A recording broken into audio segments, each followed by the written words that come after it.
Hello all, welcome. Today we will be covering securities law and Section 11 liability. Section 11 of the Securities Act imposes liability for false statements in registration statements. However, questions arose about causation, whether plaintiffs must show they purchased securities traceable to the defective registration statement. The Supreme Court was asked to clarify causation requirements under Section 11. Mr. Chief Justice, and may it please the Court, Sections 11 and 12 of the 33 Act expressly reference and enforce the registration statement and prospectus requirements imposed by Section 5 of the Act, 15 U.S.C. 77E. In construing the term such security, therefore, it's appropriate to look to the meaning of that same term as used in Section 5, the source of the prohibitions enforced by Sections 11 and 12. And it's undisputed that such security in Section 5 consistently refers only to shares that are subject to registration, never to exempt shares. Such security in Sections 11 and 12 should be given the same meaning. That reading is confirmed by this Court's decision in Gustafson, which held that it's more reasonable to interpret the liability provisions of the 33 Act as providing remedies for violations of the obligations it had created, not as imposing liabilities independent of the substantive obligations of the Act.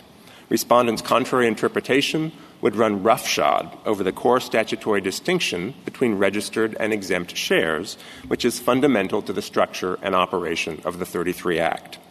And it would dramatically expand the scope of liability, disrupt the capital formation process, and upset settled expectations by overturning decades of case law and SEC interpretation consistently holding that plaintiffs must prove they purchased registered shares.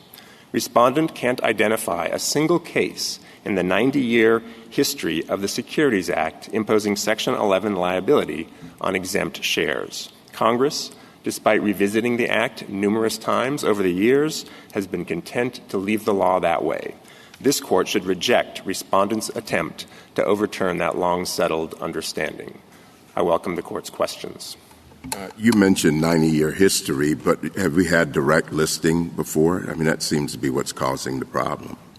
We haven't had direct listing before, Your Honor, but certainly there are other circumstances, and it's undisputed that there are many other circumstances in which the tracing requirement, given the modern operation of the securities markets, is difficult or sometimes impossible for plaintiffs to satisfy. But that has not led Congress to change the law, and it has not led the SEC to adopt any of the possible mechanisms it could adopt to address that concern if it felt it should do so. You mentioned the tracing requirement.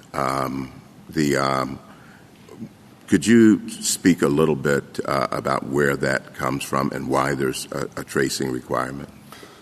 Well, so fundamentally, there's no doubt that Congress intended and required there to be tracing and expected tracing would be required. For each year, as opposed to simply saying there's registration and as a result of that, the stocks are being sold. Because the core distinction in the Act is between shares that are registered and shares that aren't.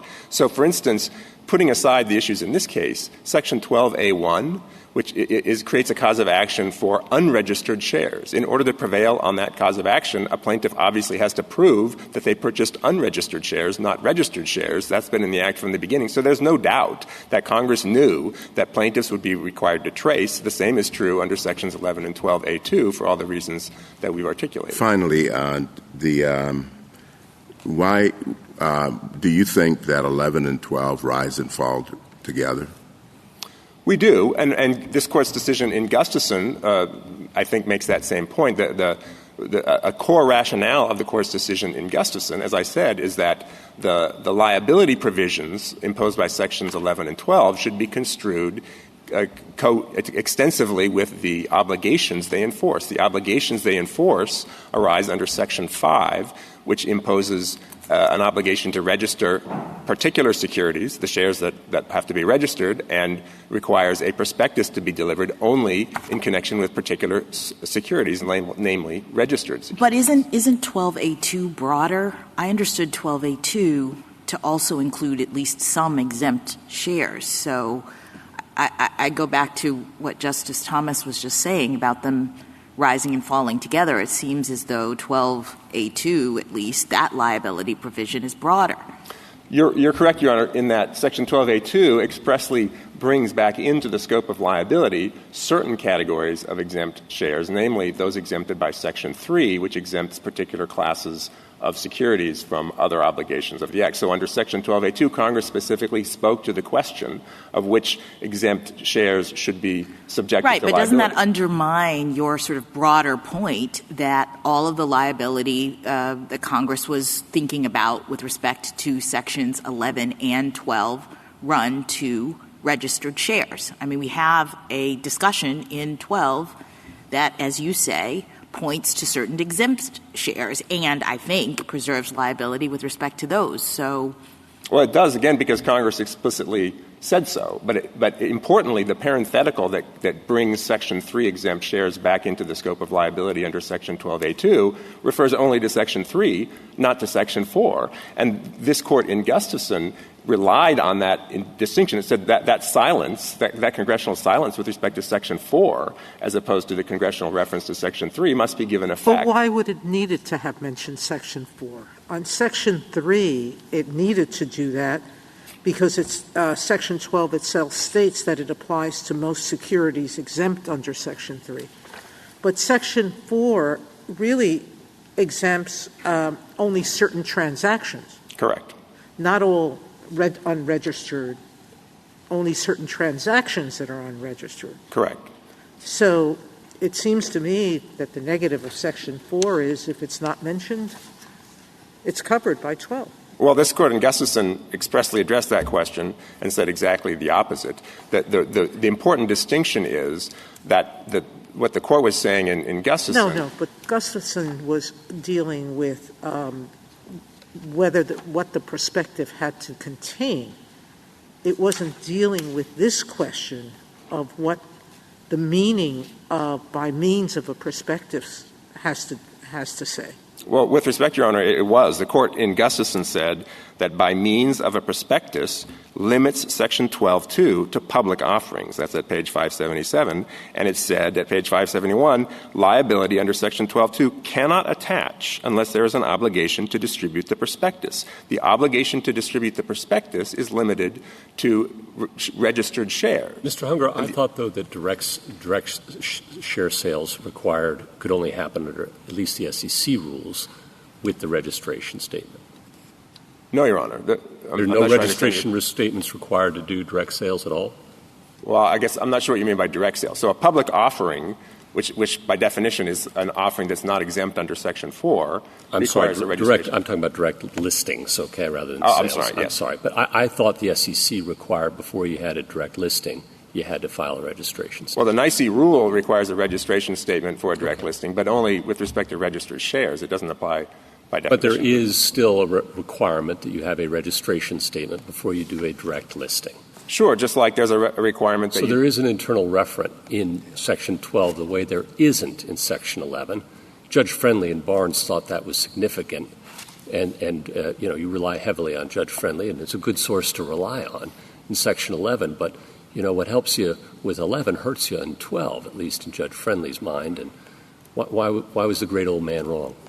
Well, he was wrong because he didn't anticipate the decision in Gustafson, which clarified the scope of Section 12A2 liability. And Gustafson holds that, as I said, that the scope of liability under Section 12.2 is limited to the obligation to distribute a prospectus. There is no obligation to distribute a prospectus with respect to Section 4 exempt transactions, which is what we're talking about. Were you required to issue a prospectus in order to do the direct listing? Yes, because the prospectus and registration requirement are coextensive. Right.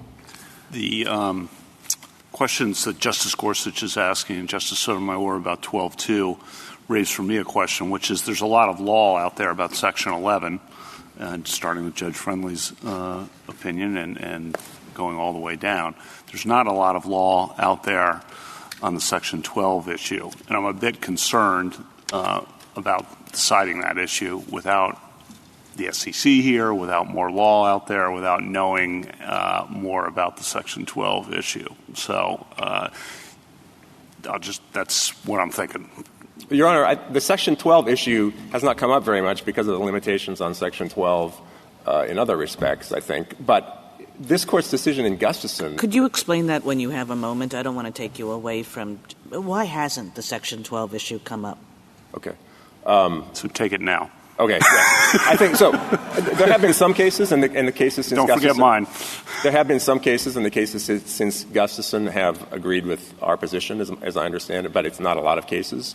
And previous to Gustafson, when Section 12 has the privity requirement, which in many jurisdictions imposes a substantial limitation, the district court in this case took a different approach. So that constrains the number of cases that can be brought. In the old days, before this Court made clear that Section 10b has a scienter requirement and made clear that there's a comparable statute of limitations, 10b was a much more popular route than Sections 11 or 12. They just don't come up nearly as much as Section 10b. 10b is the primary securities law civil cause of action, and the vast majority of the cases arise under that, which is another reason why the sky is not going to fall if this Court adheres to the course of the last 90 years in this case. Can you go back to mine then? I'm sorry, Your Honor. Could you remind me of the question? I figured that was going to happen. Sorry. That's what happens. Why not allow the lower courts to sort out the Section 12 issue before we give a definitive ruling on that? Because I feel in looking at this on Section 11, there's a lot of law. The SEC's position's been out there for a long time. A lot of cases, we don't really have that on Section 12, and I guess I'm just worried about making a mistake on Section 12 one way or another because we don't have the kind of thorough consideration we usually have before we give a definitive opinion on something. Well, the one thing that the district court and the Court of Appeals got right, in our view, is the fact that such security should be construed the same in both provisions. So that's a great point for you, but as Justice Gorsuch points out, I think the reference is not – there are differences between 11 and 12. If we're the exact same language, and maybe you ultimately win on that or maybe you don't, but that strikes me as a big issue for these direct listings and something that I'm not sure we're fully equipped at this moment to chime in on. I think the Court's decision in Gustafson answers these questions.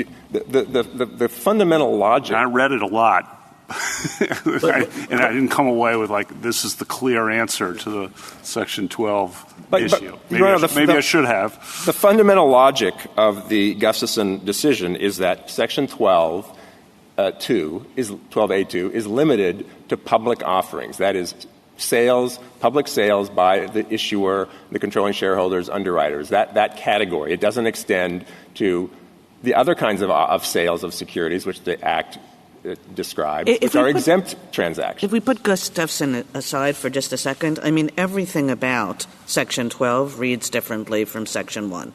There's absolutely no reference to registration. The such security language does not refer back to registration in any way.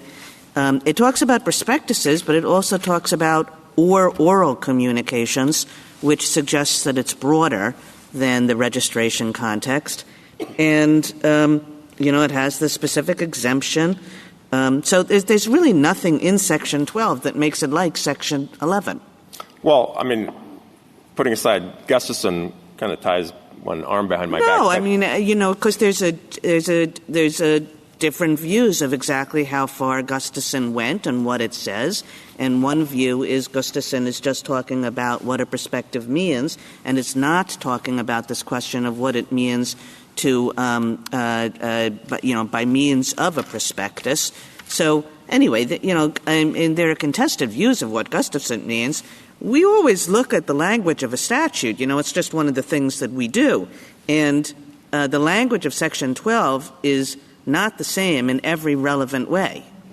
Well, that's certainly true, but there are multiple clues as to why Section 12 should be interpreted the way we suggest. Number one, Congress said such security, not any security, which is obviously broader language, and it used that same language in Section 17, which everyone acknowledges does apply to exempt transactions as well as registered shares. The logic of Gustafson can't be reconciled with the position you're suggesting, because Gustafson says that the liability imposed by Section 12 is coextensive with the obligation to distribute a prospectus, which by virtue of Section 5b2 is coextensive with registered shares. Section 5b2 says that it's unlawful to disseminate shares in interstate commerce unless such security is accompanied by a prospectus. And such security there necessarily refers only to registered shares. My friends on the other side agree with that. Such security in Section 12 should be given the same meaning as a matter of normal statutory construction as the same term used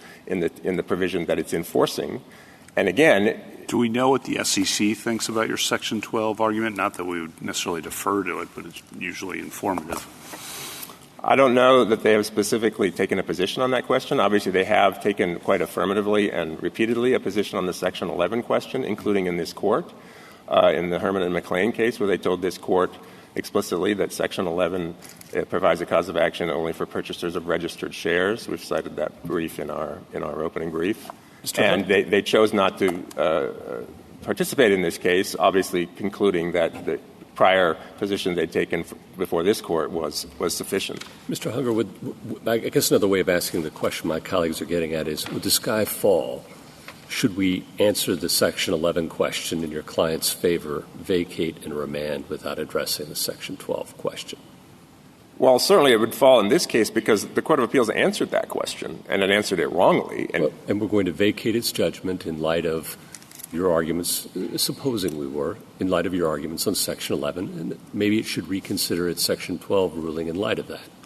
And just to add to that, the reason they did reach the conclusion on 12, I believe, is because they thought 11 and 12 should be read together, which all three judges did, 2 against you and 1 in your favor. But if they know, the Ninth Circuit knows that you're actually prevailing on Section 11, who knows what they'd do on Section 12? Yes, certainly that would be better than where we stand right now. Obviously, I would have thought.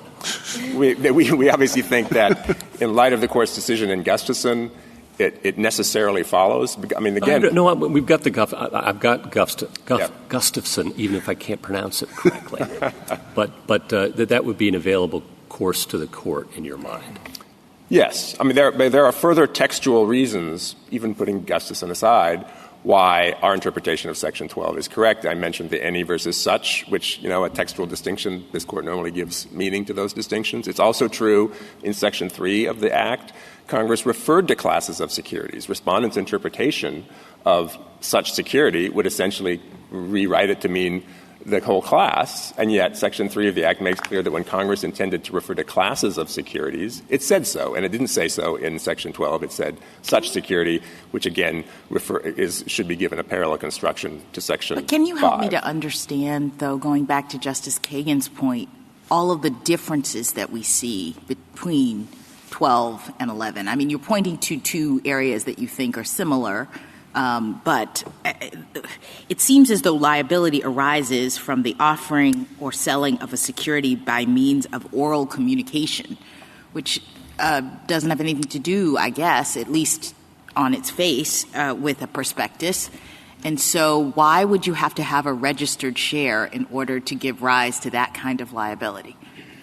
Well, this Court said in Gustafson that oral communication has been construed to be given that appears together with prospectus, and in a statute where the structure makes clear that what a prospectus is and when it's obligated to be distributed, that oral statement has to be understood as a reference to the prospectus. That's something along the lines of the prospectus referring to the contents of the prospectus. All right, so even in a situation where you have a prospectus, my understanding was that a prospectus is part of a registration statement, but I suppose it could also be separate. Am I right about that? Like it's a separate document. It's a separate document that is physically part of. So the registration statement contains the prospectus that doesn't have all the final information. The final prospectus is filed separately, but it's incorporated as part of the registration statement. So yes, it's part of the registration statement, but you could hand someone a prospectus that doesn't have the full registration statement. And in that situation where you hand someone a prospectus and this prospectus has misleading or at least arguably misleading information, your view is that unless they did so in connection with a registered share, there's no liability. Yes, because that's what Gustafson holds. Gustafson says by means of means. No, I understand. But Okay. what do we do with the language in the statute, Section 12, that suggests that there is liability with respect to at least some exempt shares? I guess I can't – if you were right that registration was sort of the core requirement of liability under 12A, how do we have a 12A that applies on its face to some exemptions? Well, because that's what Congress said. Congress specified the exempt shares to which Section 12 would apply. The reason it did that is because otherwise exempt shares. But if you were right about your thesis, if you were right that 12A really is all about registered shares, then we wouldn't see an exemption. I appreciate that Congress put it in here, but I think that undermines your argument about what 12A is actually doing. No, Your Honor, because without that parenthetical that brings Section 3 exemptions back into the scope of liability, all the Section 3 classes of shares would be exempt from Section 12 liability. But Congress wanted Section 3 classes because, you understand, Section 3 exempts an entire class like bank securities or savings and loan securities. They're not subject to the registration requirement, to the Section 11 liability requirements. But Congress, because those are often issued in public offerings, just like non-exempt shares, Congress wanted those public offerings of otherwise exempt shares to be covered by... But is it like... Go ahead. No, I was just going to ask you, I mean, the QP said whether plaintiffs must plead and prove that they bought registered shares. We're asking whether 12A2 can only apply when there are registered shares. And you're taking the position, yes, but by the same token, as this interchange with Justice Jackson is showing, 12A2 can apply sometimes to shares that are exempt from registration, right?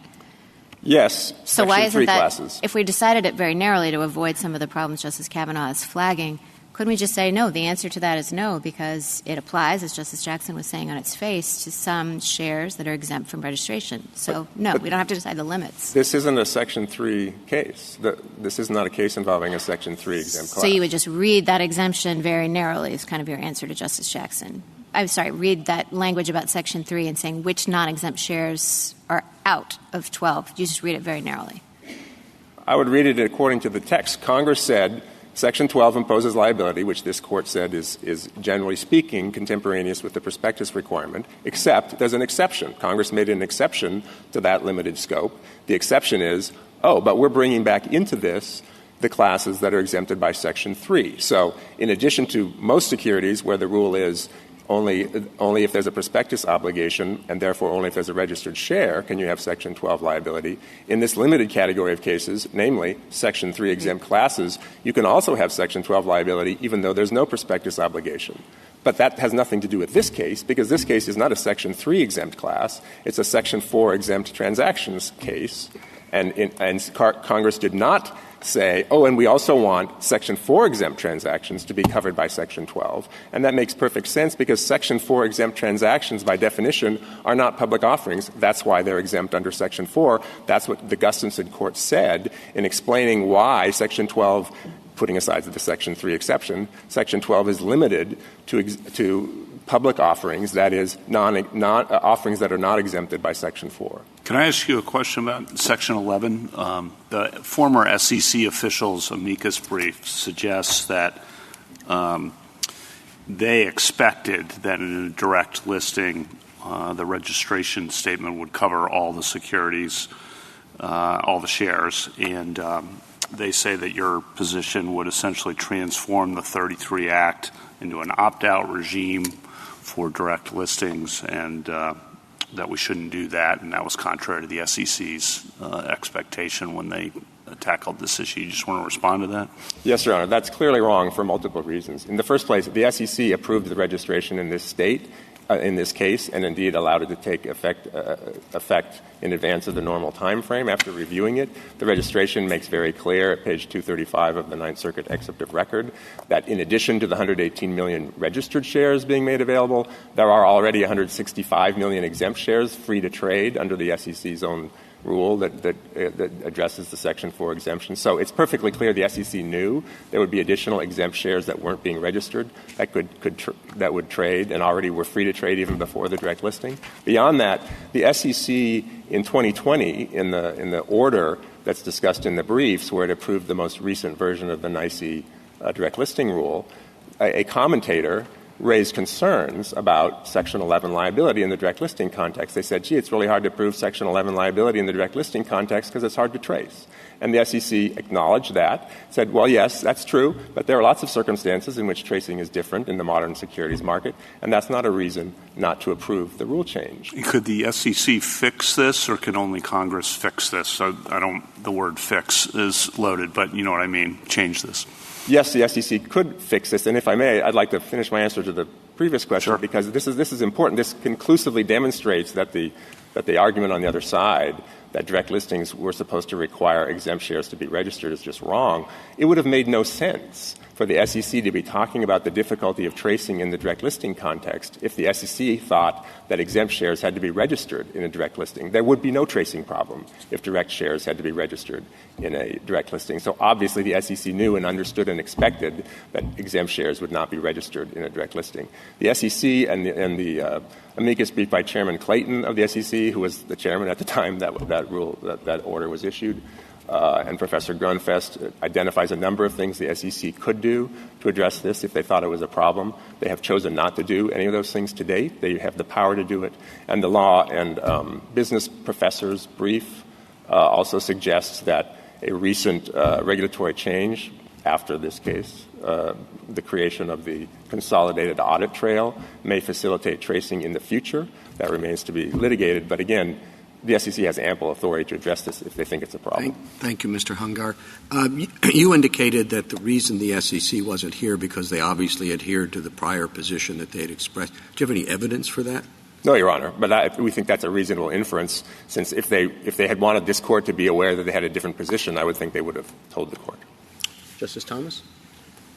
One small question. How would you go about proving which shares are registered in a trade like this? Well, in a case like this, you would need to be able to trace the shares to the seller, because the identity of the seller and the basis for their sale it determines whether they were registered or exempt. That is, if the seller was a controlling shareholder who could only sell registered shares, and therefore they were selling the shares that were registered under the registration statement, that would satisfy. Now, again, it's very difficult. We don't think that it can be done in this case. There's another pending state case where plaintiffs claim they can prove it, and that's being litigated. But the fact that it's difficult doesn't justify reinterpreting the statute, particularly since the difficulties arose decades after the statute was enacted in the 1960s. Thank you. Justice Alito? Justice Sotomayor? You're asking us on Section 11 to reverse the judgment below. But respondent is asking us to vacate and remand so that they can have an opportunity to prove tracing. You're basically arguing, I think, that they waive that. Isn't waiver always an issue that we let the court below decide? I don't know that you always it's a question of forfeiture here, not only in the courts below, but also in this court. They didn't raise in their brief in opposition any claim that, oh, by the way. Well, I think they do when they say vacate and remand and let us do it. But Your Honor, normally this court doesn't reach issues or take account of issues that were forfeited even in this court. Again, we said in our petition. But it wasn't forfeited in this court. They said, give us a chance to prove we can. Under Rule 15, Your Honor, they forfeited it by not saying in the I'm not going to fight any opposition. longer with you on that. I was intrigued by some amici suggesting that we adopt a burden-shifting framework. As I understand that what's happening here is that these direct listing mechanisms are being touted and advanced in order to avoid having any tracing of direct listings of public offerings. And so if we were concerned about that, it did seem to me that the burden-shifting idea made some sense. You are purposely avoiding a public offering to avoid having to sell only registered stock during a locked-up period. And so you're evading all Section 11 liability, even though you are registering, as the SEC requires, you're issuing a registration statement before you can issue any stock whatsoever. So I guess my question to you is, shouldn't we be leaving open that question on the burden shifting, and why shouldn't we? So, several responses. The burden shifting argument is one of the many issues that wasn't raised in the brief in opposition or below and shouldn't be addressed by the court. Number two, burden shifting. I'll accept that, but should we leave it open? Well, I don't think the court should address it at all because it's not presented in the case. But if the court were to say something about it, there's no basis at all for burden shifting in this statute. Well, there's no basis in the statute for tracing either. But the statute judicially.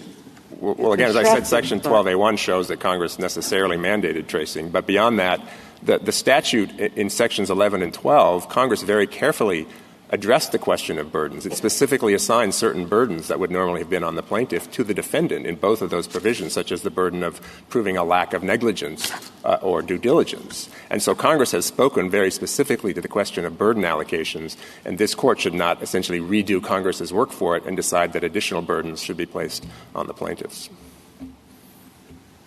Justice Kagan? Mr. Hungar, I just wanted to go back to the Section 11, Section 12 distinction and give you a chance again to tell me why I might be wrong about the textual differences between the two sections. And again, I want to just put Gustafson off the stage because I think we might just have a difference as to how far it went and what it said. So I count 4 key differences between the two sections. First, there's no reference in Section 12 to registration. Second, Section 12 clearly covers some unregistered shares because it ropes in Section 3 securities. Third, Section 12 refers to sales not only by means of a prospectus, but also by means of oral communication, which would suggest that we're outside the world of registration. And fourth, Section 12 creates liabilities for sellers who had absolutely nothing to do with the registration statement. So the class of people who might be liable is very different and is not connected to the registration statement. And what that suggests to me is that the two provisions are targeting two very different things. That one is targeting dishonesty in creating a registration statement, and the other is targeting dishonesty in certain kinds of sales, period, with or without a registration statement. So why am I wrong? So Section 12 does refer to the registration requirement, not in so many words, but by definition, when you're talking about a prospectus is directly tied to the registration statement requirement. Section 5B2 of the Act specifically says that the obligation to distribute a prospectus arises only with respect to I think that was my number 3. It says prospectus or oral communications. So we're clearly dealing in a world here in which it might be a prospectus or it might be something else. Well, I'm trying to take them one at a time, Your Honor. The argument that Section 12 doesn't refer to a prospectus to the registration requirement is incorrect because liability is predicated, at least with respect to the first part of the liability provision, on the prospectus requirement. And again, this prospectus requirement is limited to and applies only with respect to any security with respect to which a registration statement has been filed. That is the definition. That such security in Section 5B refers back to any security with respect to which a registration statement has been filed, and such security is the only security as to which there's an obligation to distribute a prospectus. And this Court said in Gustafson, that's what prospectus means in Section 12. It means the prospectus that's referred to in Section 5B, which is to say the prospectus that has to be distributed for any security with respect to a registration statement has been filed. So there is a clear and unambiguous direct link between prospectus in Section 12 and the registration statement in Section 5, and only registered securities are subject to that requirement. This Court said that in so many words in Gustafson.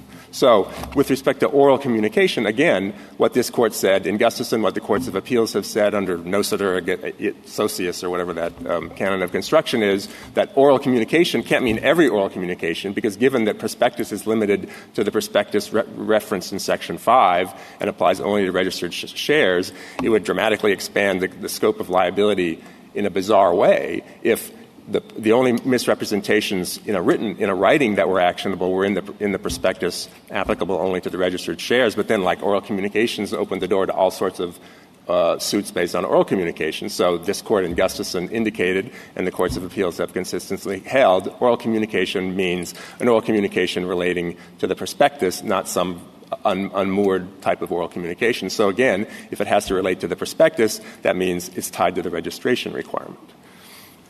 You asked about, you made the Section 3 point. All I can say, as I've said before, when Congress creates a liability provision that on its face would not apply to exemptions because they're exemptions, and then it says, oh, but this particular category of exemptions we want to bring back into the scope of liability, it is reasonable to infer that they didn't bring in the other category of exemptions, the Section 4 exemptions, that they didn't include in that parenthetical as securities are going to be covered by Section 12, even though they're normally exempt. And so the inclusion of one category of exemptions and the exclusion of another category of exemptions strongly supports the conclusion that the second category of exemptions remains exempt. You had one other point. Justice Gorsuch? Justice Kavanaugh? Justice Barrett? Justice Jackson? Just ask you quickly, I've heard you say a couple of times that there's an obligation to distribute a prospectus or register, and I assume you mean a legal obligation. And your brief does focus heavily on that requirement, but I guess I'm wondering about voluntary registration. So can a company voluntarily register exempt shares? I mean, I suppose so. Again, the Section 4 exemptions are transactional. So you could have a share that is exempt in the hands of its holder. That is, they would be legally entitled to sell it, but they might choose to have it registered and ask the company to register it along with, say, a registered offering of other shares. And isn't that what's happening in the direct listing context to some degree? No, Your Honor. No. Why? Because they're not registered. They're not, and the shareholders aren't asking. To be clear, some shareholders did register their shares. Those are registered shares. They had to register those shares in order to sell them because they were subject to restrictions. Other shareholders... But they started off being exempt. I thought the direct listing, the whole pool started off being exempt, and then we had registration as part of it, and some of those shares were designated as being registered as part of the direct listing. Not quite, Your Honor. Okay. Again, and it's confusing because the Section 4 exemptions are transactional. So there were before the direct listing, there were certain large shareholders or affiliates of the corporation who owned shares. They had obtained those shares from the corporation in an exempt in an exempt transaction for that transfer from the corporation to that initial category of, officers, directors, major shareholders. All right. So those were exempt. But they weren't exempt in the sense that there were restrictions on their ability to sell them. Because they're in that category, or officers, directors, affiliates of the corporation, they could not sell those shares publicly without registering them. Okay. And therefore, in the direct listing, they registered those shares in order to sell them. But other people who were not affiliates, low-level employees, say, who might have gotten a few shares as part of an employee stock option program or something, they are not subject to the same restrictions because they're not affiliates of the company, and under the SEC's rules determining who is exempt and who isn't exempt, they were entitled to sell their shares publicly even before the direct listing. And without registering them? Correct, without registering, and they remained entitled to do that after the direct listing. So the ones who registered them, do you concede that Section 11 liability attached at that point? Those are registered shares, and therefore Section 11 applies to those shares, yes. Thank you. Thank you, counsel.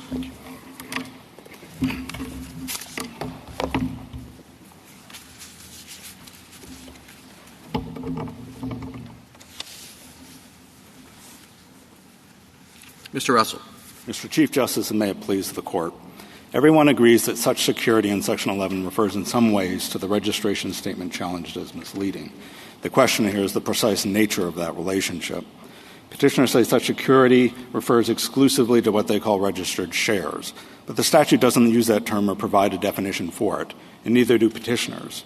That might seem unnecessary because one would think that a registered share is once specified in the registration statement, but registration statements do not specify individual shares as exemplified by the examples of Petitioner Butterfield's shares that we discussed in our brief.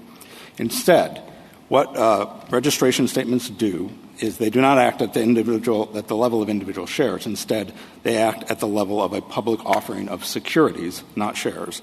That is, the planned introduction of a group of fungible shares to the market at a particular time. The function of the registration statement is to provide the market the information it needs to value all of those fungible shares in that public offering.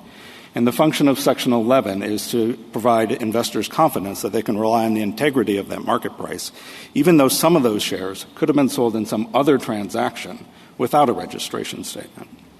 Accordingly, the better view is that such security in Section 11 refers to all of the shares in the public offering for which the registration statement was a prerequisite. Section 12 also uses the term such security, but unlike in Section 11, it has a direct grammatical referent, the security sold by means of a misleading prospectus. By its terms, that provision applies to a security, not a registered security. And the prospectus here is exactly the kind of document Gustafson held to be a prospectus within the meaning of Section 12. Congress expressly mentioned shares exempt under Section 3 because it had to, because Section 3 says Section 3 exempt shares are not subject to any of the provisions of the statute, including Section 12. Section 4 does not operate in that way. It exempts only from the specific registration requirement. As a consequence, there is no need for Congress to mention it. I welcome the Court's questions.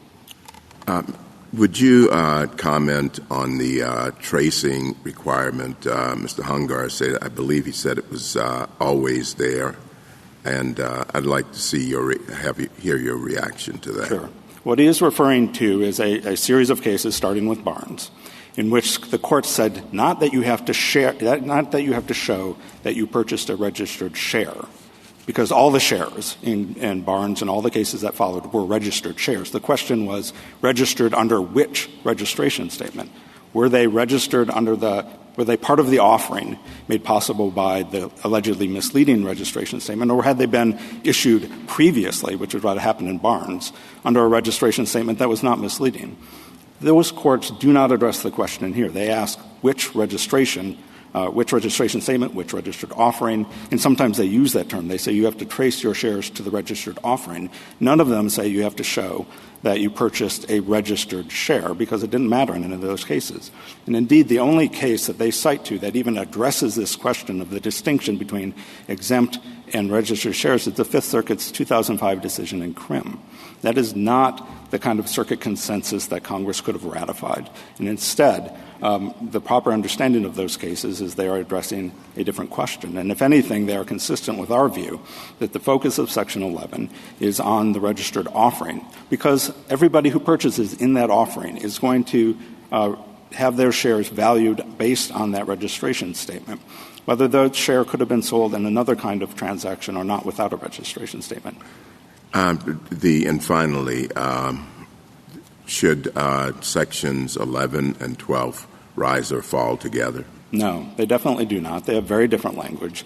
The textual ambiguity that arises in Section 11 comes from the fact that such security doesn't have a grammatical referent. It does in Section 12. And it unambiguously refers to a security, not a registered security. My friend's reliance on Gustafson is entirely misplaced. The Court wasn't considering anything like this question there. It was asking the relatively straightforward question of what is a prospectus, and it held that a prospectus is this formal kind of document that gets filed with a registration statement, not, provisions of a contract in a private transaction. Of course, this is not a private transaction. This is Slack's initial public offering. They issued billions of shares to the public for the first time, or they sold billions of dollars worth of shares to the public for the first time here. It is a core thing that the 33 Act is designed to regulate.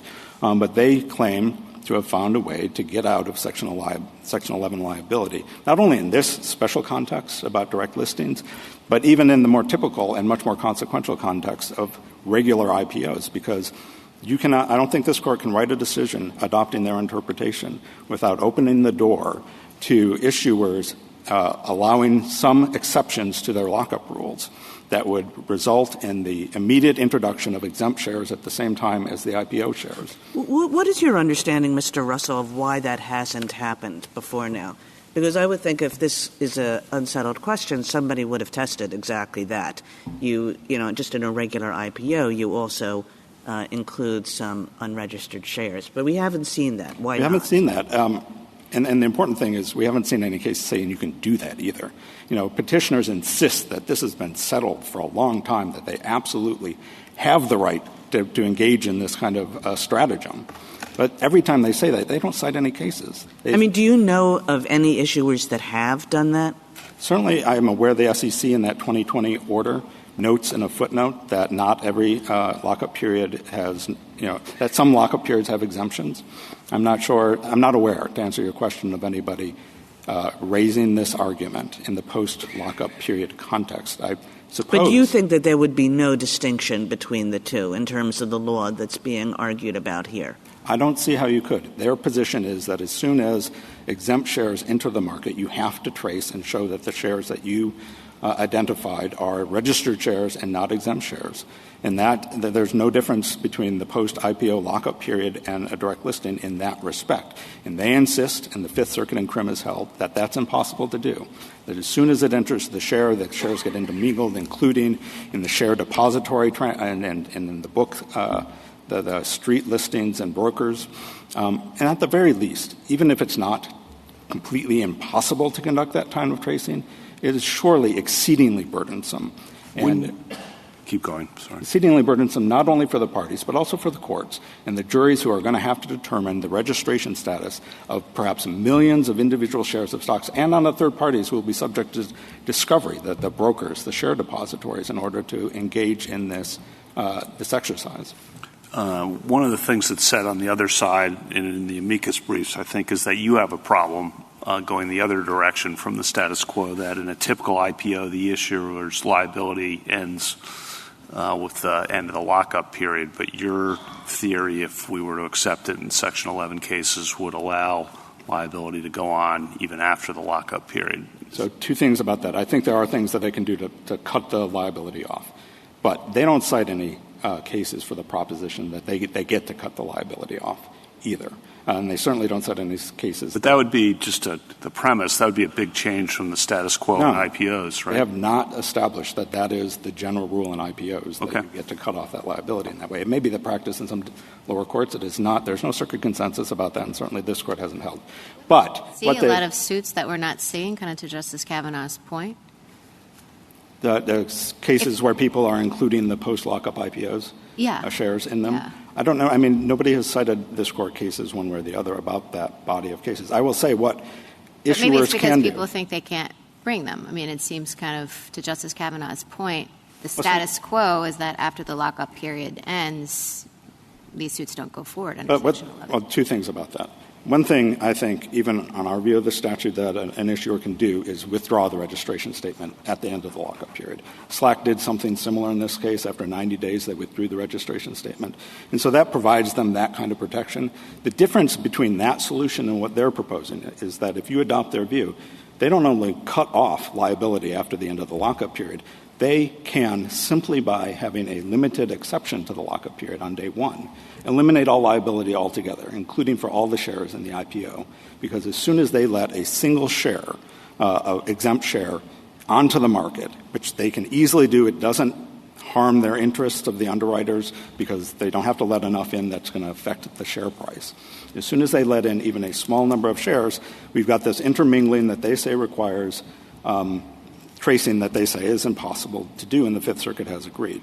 They've been a little bit careful about how hard they think tracing is in this Court, but you can rest assured that if this Court issues a decision in their favor, they are going to be arguing to the lower courts that you need to adopt the position in Crim, and then we'll be at the end of it. And let me ask you: if we find tracing is required, then we should do what they want, reverse, because you can't prove tracing?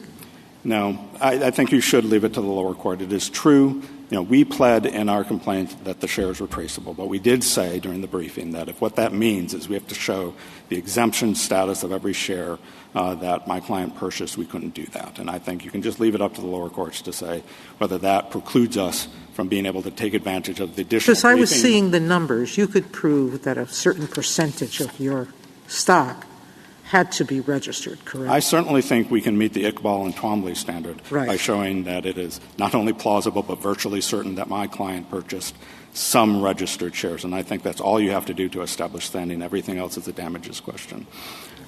Can I ask about your Section 11 argument? Because I thought I understood you to say in your brief that such securities include shares that the registration statement allows to be sold, but not if the registration statement merely informs the share's valuation. Is that your position, and how do you draw that line, or where does it come from? No, I don't. I apologize if we gave that impression. Okay. Our position is that, look, Section 11 is agnostic to why you have a registration statement. Okay. The point of Section 11 is once there's a registration statement, all the shares in the public offering that required that registration statement in order to go forward are going to be valued on the basis of that registration statement. And it is completely understandable that Congress would have then said that everybody who buys shares that are based on a price that is inflated or deflated because of a misstatement should have a remedy. So does it matter? My understanding in this particular case is that the direct listing itself registered certain shares or said that some subset of all the shares that were going on in the market would be registered and others weren't. So what do we do with that fact in light of your argument? I think one of the benefits of our arguments is it gets away from this question of having to look at a registration statement and say which shares are registered and which aren't. In our view, so long as the shares were part of a public offering for which a registration statement was required.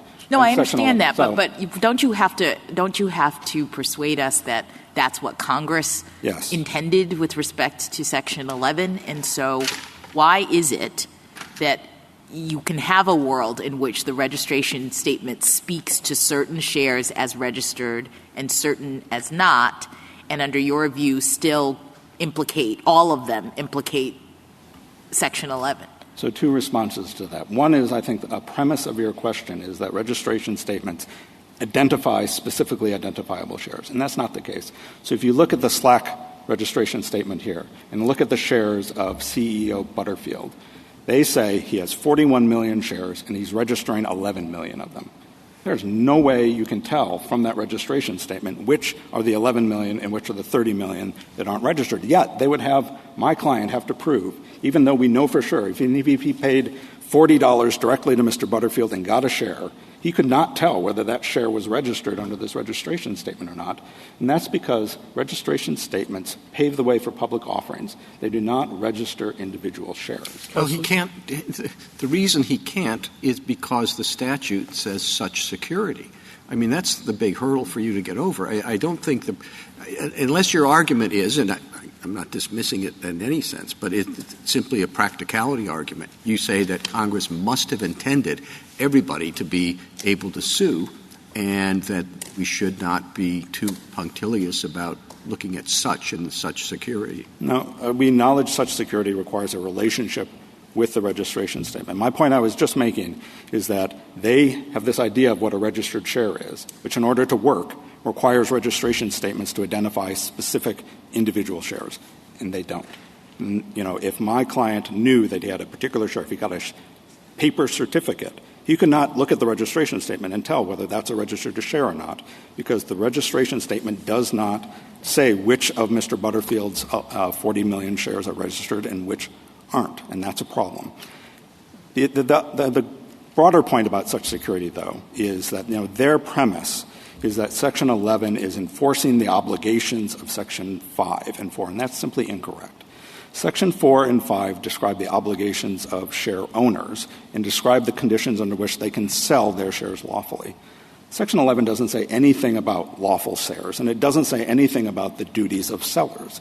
It instead addresses the obligations of people who write registration statements and says to them that you've got to be accurate.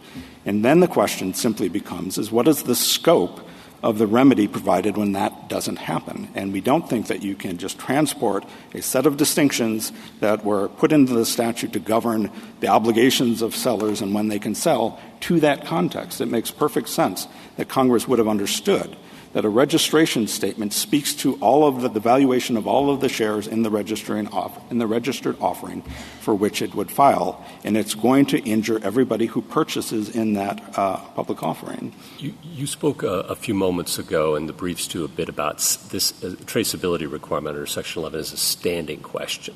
And I just want to clear that up because I, for one, don't quite see it that way. It seems to me like it's part of the cause of action under Section 11, it doesn't go to the question of constitutional injury, and in fact. And so, yes, all you'd need to do is plead facts suggesting that you can trace, consistent with the Twickball standard, as my friends like to call it. and then you're off to the races, and it really just becomes a matter of damages, as I think you also alluded to. Is that's that right. I don't think anybody is saying that it's a matter of Article 3 standing. They use the phrase statutory standing.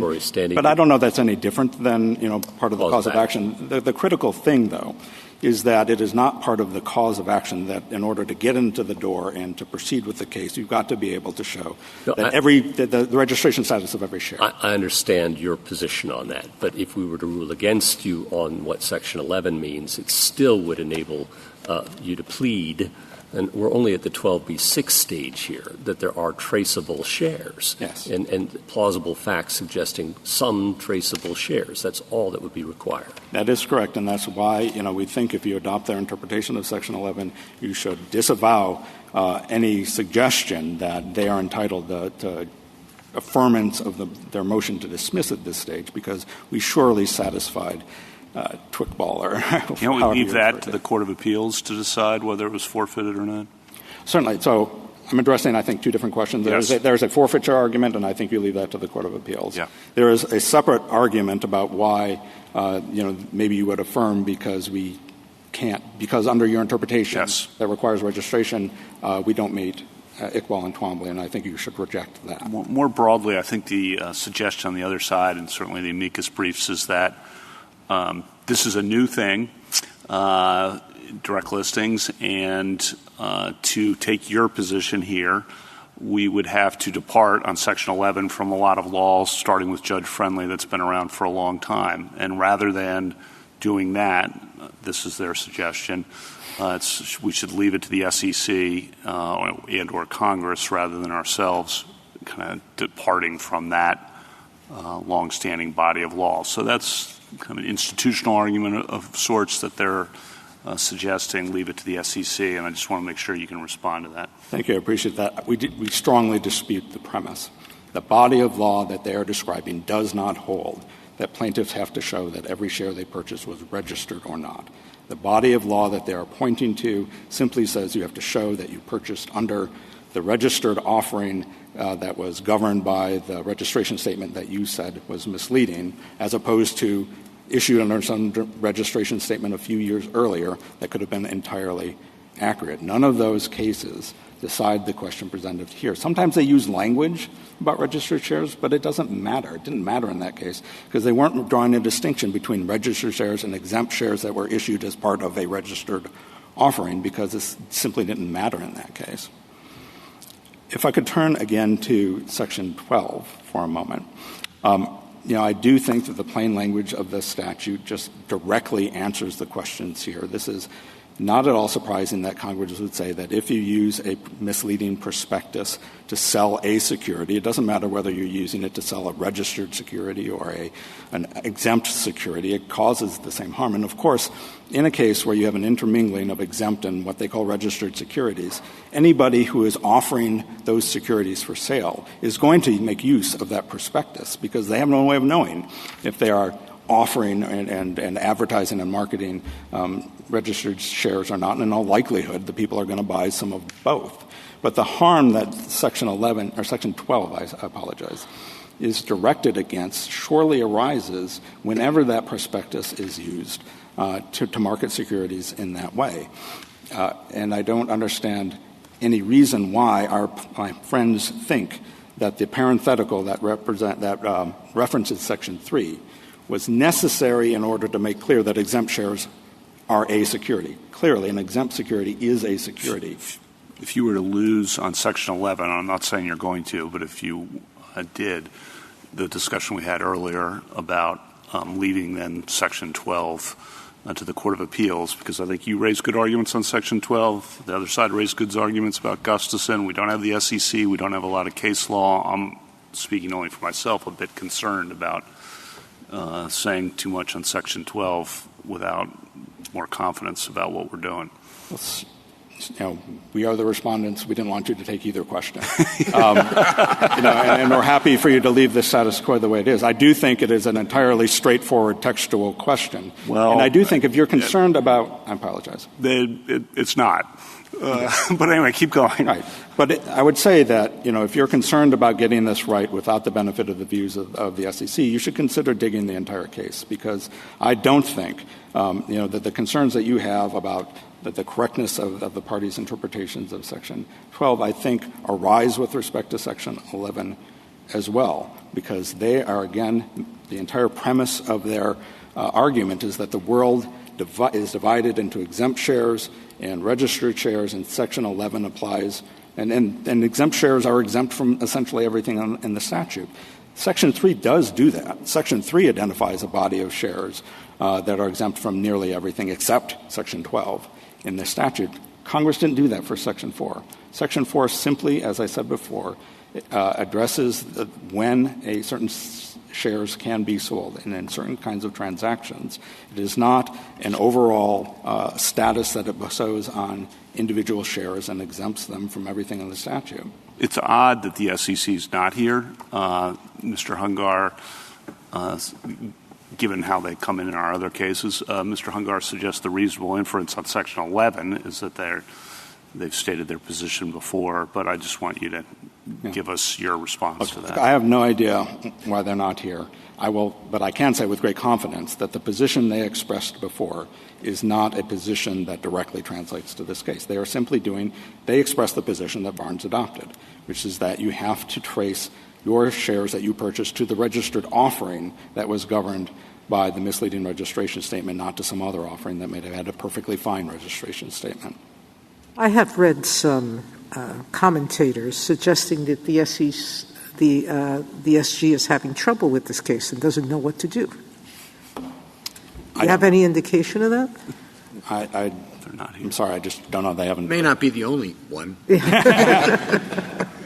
I will say, there's this question of can Congress or the SEC fix this? Certainly, I think there would be something to fix because, again, the practical consequence of adopting petitioner's position, I think, is inevitably going to open the door to this stratagem of letting in a few exempt shares, even in traditional IPOs, and arguing that therefore you have to trace, and that's generally going to be impossible. In footnote 7 of your brief, you acknowledged that there is an argument that the SYSE rule requires that all securities sold in a direct listing be covered by the registration statement and presumably by the prospectus as well. But you acknowledge you waived that argument. That's correct. We did not raise that. Why isn't that a foundational question or a critical question with respect to whether we impose a tracing requirement on you in this direct listing context? I do think it is a critical question because it will mean that if you were to issue a decision in respondent's favor in this case, it may not matter in the direct listing context. And the only effect of the decision then would be with respect to this much more common, much more consequential, and under-briefed issue about what happens after the expiration of a lockup period in a traditional IPO. It is unfortunate that we did not raise this below or before, and we're not asking the court to rule on it now. We recognize that would be unfair, but we do want the court to be aware of this question and not to say anything in its opinion. Might be a ground to dig, no? Might be another ground to dig. It might be. I can certainly understand why the court would do that. I'm in a poor position to suggest that you do that because we didn't raise this in the brief in opposition. So we do think at the very least, though, that the court should leave that open, and that should be something that can get percolated. And that may end up resolving the actual question in the context of direct listings. And again, I do think it is a very serious consequence of their position that you're going to create a pathway for evasion of Section 11 in the context of traditional IPOs. Their response isn't that that's wrong. It's that that's right, and we've always had that right. That is wrong. Their other response is don't worry about it because there's always Section 10b.